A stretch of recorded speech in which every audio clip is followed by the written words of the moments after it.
Cumprimenta a amada igreja com a paz do Senhor. Amém? Glória a Deus. Posso ouvir um amém mais forte? Eita glória, aí sim. Eu fico pensando, o que é pior, fogo ou água? O afogamento, diz que o afogamento é terrível, mas o fogo, eu não quero nenhum dos dois, né? Nós escapamos do dilúvio, mas temos que nos preparar para escapar do fogo. O dilúvio ficou lá atrás. A água já ficou. Pela água nós já passamos. Agora vem o fogo. Precisamos passar pelo fogo, né? Precisamos entender que o fogo é pior do que a água. Quem acha aí que o fogo é pior do que a água? Porque nós não passamos pela água, né? Não passamos pela água, então o pior é o fogo, o pior é o que está por vir. A minha palavra é muito curta para a gente não perder, não gastar, perder não, né? Não demorar muito, mas é uma palavra que eu venho meditando, e ela se encontra em Marcos, capítulo 4. Aleluia. Essa parábola, Jesus vem falando das 4 sementes. Eu já venho citando elas em alguns cultos, e agora eu quero. Já vou começar lá no versículo, capítulo 4, de versículo 15, que já ele explicando as sementes, para a gente não demorar muito. Hoje é dia de ceia, hoje é dia de lembrar a morte do nosso Senhor Jesus Cristo, né? O sacrifício dele na cruz, que foi feito lá por nós. Através desse sacrifício é que nós estamos aqui hoje. Amém? Então, não pense que é festa, não pense que é dia de muita alegria, mas é dia de relembrar a morte de Jesus, né? Foi pregado na cruz, foi humilhado, chicoteado ali, pregado de uma maneira tão absurda, né? Com aqueles, primeiro foi flagelado, tomou aquela chicotada, já foi para a cruz todo ensanguentado, a ponto de precisar de um Simão para poder ajudar ele a carregar a cruz. É muito sofrimento, só um homem com muito amor para fazer isso. Amém? Diz assim no versículo 15: são estes as da beira do caminho, aonde a palavra é semeada. E enquanto ouvem, logo vem Satanás e tira a palavra semeada nele. Pastor Eric, ele atribuiu lá, lá do retiro essa palavra ao semeador. Ele disse que nós também devemos ver como que nós semeamos, aonde nós estamos semeando. Mas também não isentou e não tirou a responsabilidade daqueles que estão ouvindo, aqueles que ouvem a palavra, né? Porque a palavra, a palavra ela é para ser valorizada. Não podemos ouvir a palavra como se estivesse ouvindo uma história qualquer, um conto de fada ou algo escrito por homem. Não, a palavra é para ser valorizada e entendida. A palavra não pode ser lida, ouvida como se estivesse ouvindo algo sem necessidade. Amém? Em Mateus 13:44, Jesus fala sobre um homem que saiu, foi para o campo e achou uma pérola, uma pedra preciosa. E ele discerniu que aquela pedra era muito maior, tinha muito mais valor do que aquilo, toda a sua renda. Ele viu aquela pedra e falou: olha, tudo que eu tenho não se compara a essa pedra. Tudo que eu preciso na vida não se compara a essa pedra. E ele foi e vendeu tudo que tinha, foi lá, comprou um campo e a pedra se tornou dele. Isso é valorizar a palavra de Deus. É triste quando a gente fala da palavra, mas a cabeça da pessoa não está conseguindo absorver. E Jesus é muito duro, ele disse, olha, vem Satanás e rouba. Ele está dizendo que é o próprio Satanás que rouba a palavra. É porque quando a gente está num culto, a gente deve liberar a nossa mente para receber tudo aquilo que Deus tem para nós. Eu falei com o Douglas estava cansado, eu falei com ele que para ele vir na Saveiro, e ele veio. Quando chegou no CIEP, a Saveiro deu um defeito e ficou a pé. Eu peguei, saí e falei, pô, Nazé, vamos ver, se for gasolina, eu pego rapidinho e trago. Mas eu cheguei no meio do caminho, falei, não, vou pegar ele e deixo o carro para lá. Vou pegar ele, vou levar para o culto, depois do culto eu resolvo isso. Se não der para resolver, a gente tira a única coisa que tem lá que alguém pode roubar, que é a bateria, ou puxa lá para o posto, mas depois de ouvir a palavra, depois de compreender e saber o que Deus quer da nossa vida. Amém? A palavra tem que ser valorizada. Entendemos que ela implica na nossa vida espiritual e na nossa próxima morada, que é no céu, com Cristo, ou seja, ela implica aonde passaremos a nossa eternidade. É o valor que devemos dar. A palavra de Deus, o que nós ouvimos hoje e o que nós retemos hoje, o que nós absorvemos hoje, ela implica aonde vamos morar. Se é no céu ou se é no inferno. A gente precisa ter essa consciência da palavra. Em Colossenses 2:7, diz assim, estejam arraigado, edificado nele, confirmado na fé, assim como foste ensinado nela, abundando em ação de graça. A gente precisa estar firmado nessa palavra. A gente precisa entender que a palavra não é louvor que vai te levar para o céu, não é oração, é a obediência à palavra. A obediência à palavra, ela remata tudo que você faz para Jesus. O louvor, a oração, a adoração, a caminhada. Mas se você louva, se você adora, se você ora, mas você não obedece, isso não te serve de nada. Se você não tem amor pela palavra, isso não adianta de nada para nós. A palavra não é para ser negociada. Não tem negócio com a palavra, não tem negócio com o culto, não tem negócio com as coisas de Deus. As coisas de Deus é para ser valorizada. Amém? Eu fiz algumas coisinhas aqui. Agora acho que já estou lá na segunda palavra, irmãos.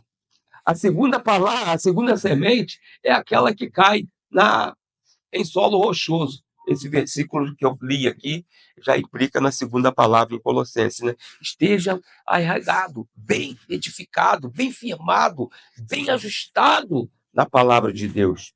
A segunda, a palavra semeada neles. As semelhantes são estes. Os da semelhantemente são estes as da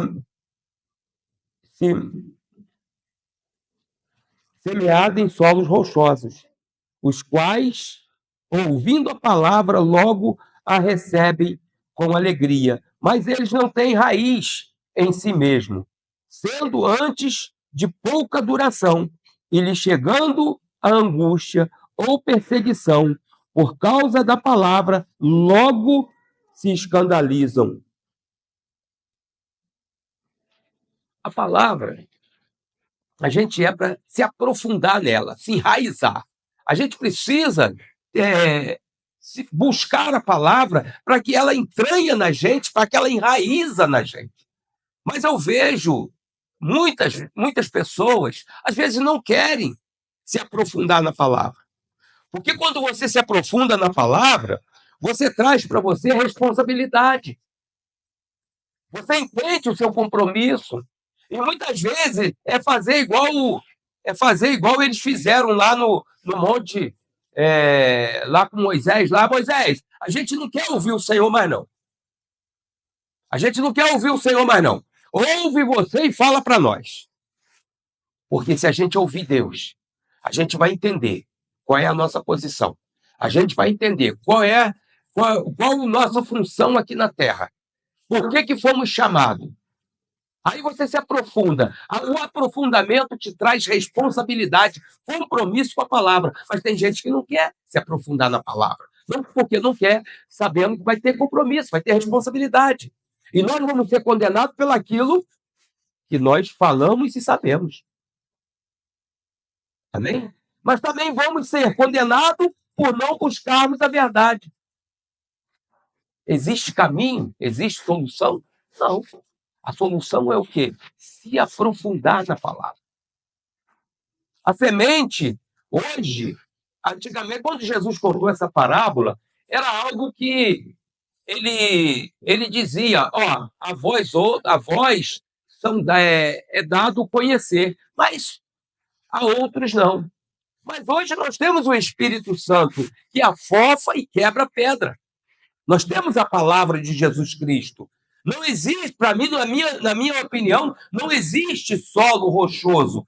Existem pessoas displicentes. Existem pessoas que não querem compromisso. Para mim, não existe semente que cai na beira do caminho. Existem pessoas que ficam desapercebidas. Não valoriza. Então, nós precisamos valorizar e nos aprofundar na palavra. Muitos não querem, já falei, muitos não querem compromisso e responsabilidade. Querem continuar sendo ouvinte e não praticante. Prefere se tornar um crente morno, sem vida, se tornando crítico daqueles que querem se aprofundar. É terrível isso. Porque quando a gente não quer, quando a gente acha que é muita coisa, a gente começa a criticar quem fala, quem faz, quem está fazendo. Aí, às vezes, quem está fazendo faz alguma coisinha errada ou errou em alguma coisa, e ele já cai de pau em cima dele. Mas ele errou fazendo.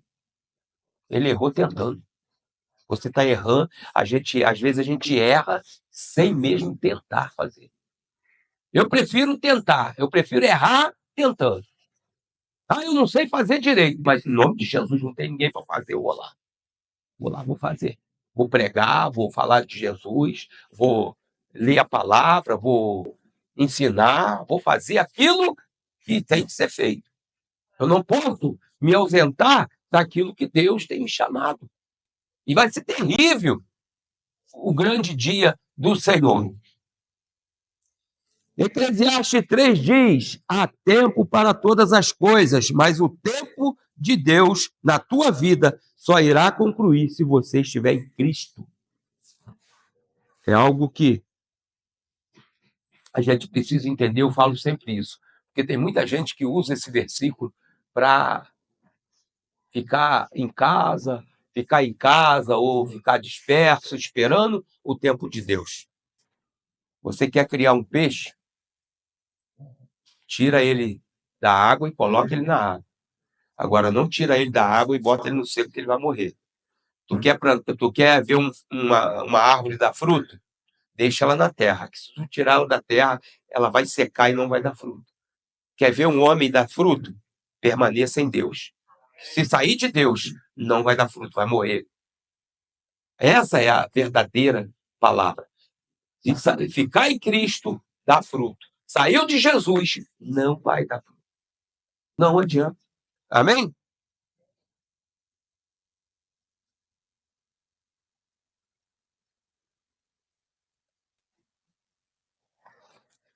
a terceira semente. Essa semente aplica-se a pessoas mais jovens. Conhece o Senhor, né? Novo, mais ou menos com seus 16, com seus 10 anos, 11 anos, a semente que caiu no meio dos espinhos. Mas eles não têm raiz. Parei aonde? Agora é o 18, né? Outros semearam entre os espinhos.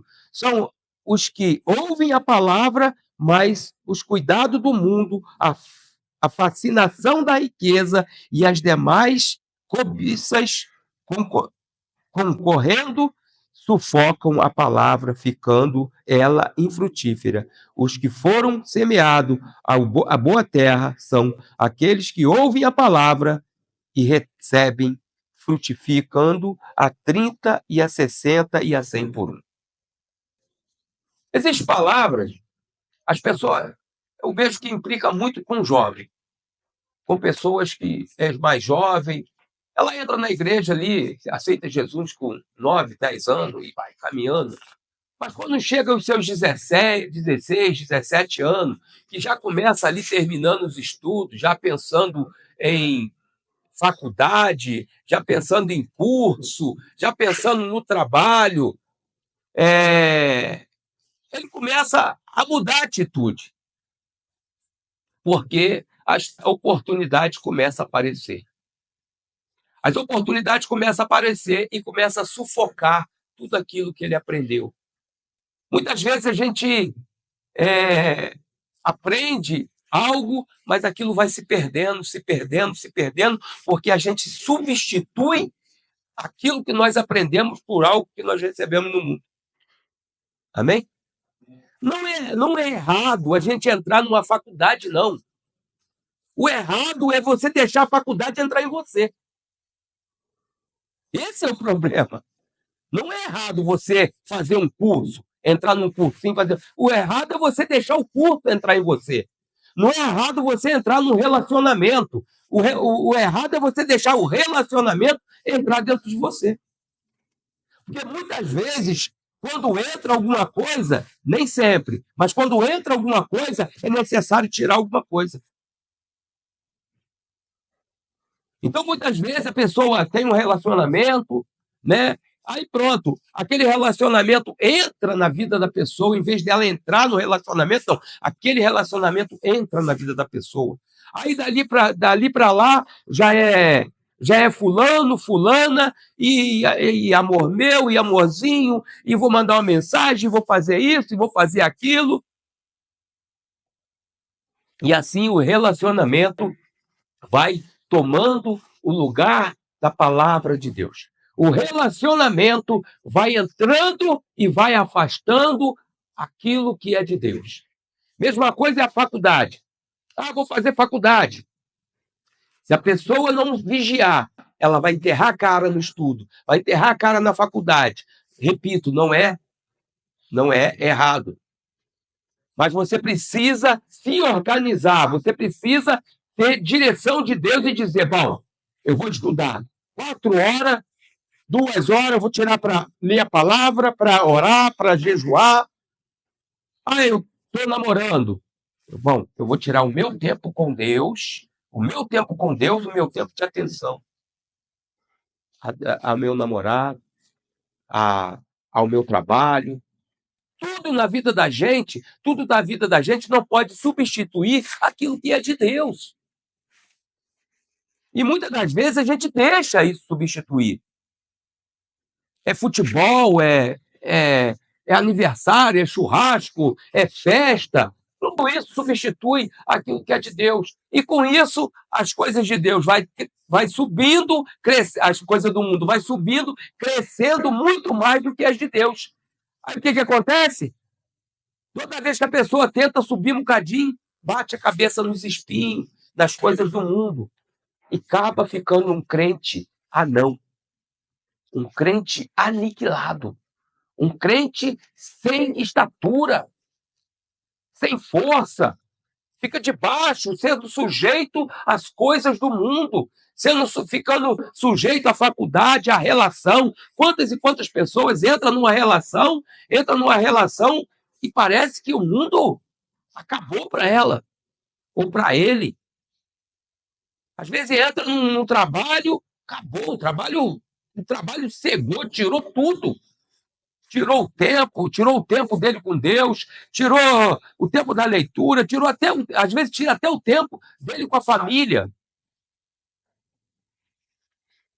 É algo que a gente precisa valorizar.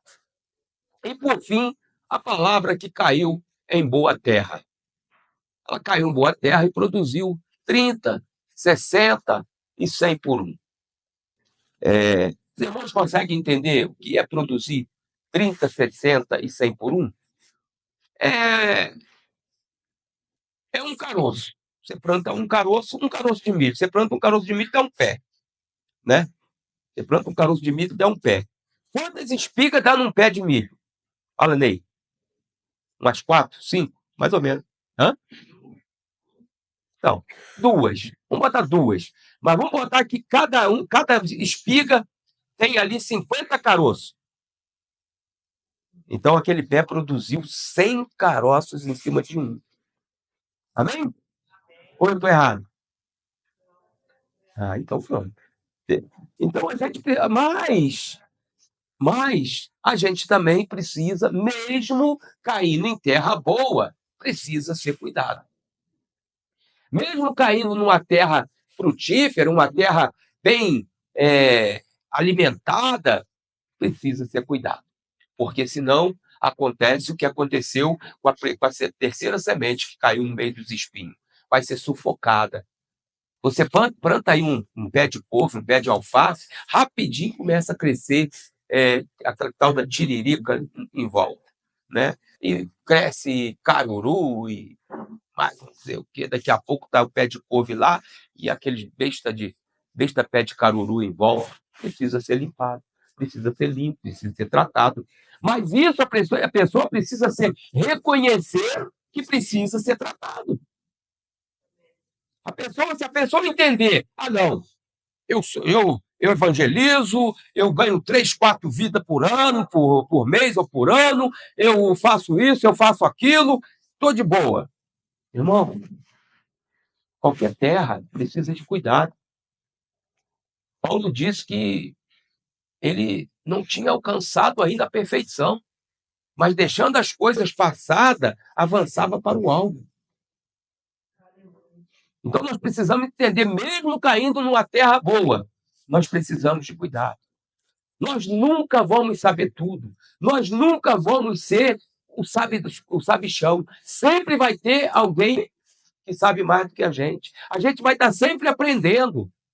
E a gente vai ter que estar sempre pedindo orientação e buscando de Deus orientação e dos irmãos, de pastores.